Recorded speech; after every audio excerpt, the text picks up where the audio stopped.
குயில் அழகாக பாடும். குயில் மற்றவர்களை கவரக்கூடிய குரல் கொண்டிருக்கும்.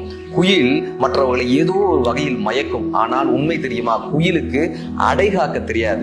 இந்த குயில் என்ன தெரியுமா பண்ணும், காக்கையை ஏமாற்றி காக்கை வெளியே சென்றிருக்கக்கூடிய நேரமாக காக்கையினுடைய கூட்டில் தனது முட்டையை வச்சிடும்.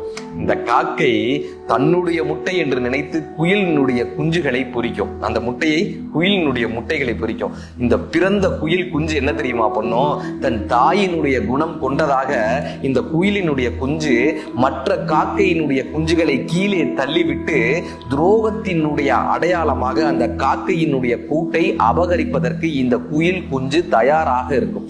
மனிதர்களிலும் கூட சிலர் குயிலை போல் அழகாக பேசுபவர்களாகும், குயிலை போல் ஏதோ ஒரு வகையில் நம்மை மயக்குபவர்களாகும், குயிலை போல் ஒரு துரோகத்தினுடைய அடையாளமாக இருக்கக்கூடிய மனிதர்கள் அழகாக பேசுபவர்களாகத்தான் இருக்கிறார்கள்.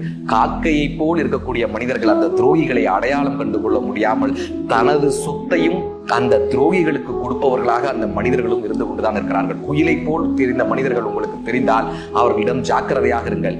காக்கையை போல் இருக்கக்கூடிய மனிதர்கள் உங்களுக்கு தெரிந்தால் அவர்களை காப்பாற்றுங்கள்.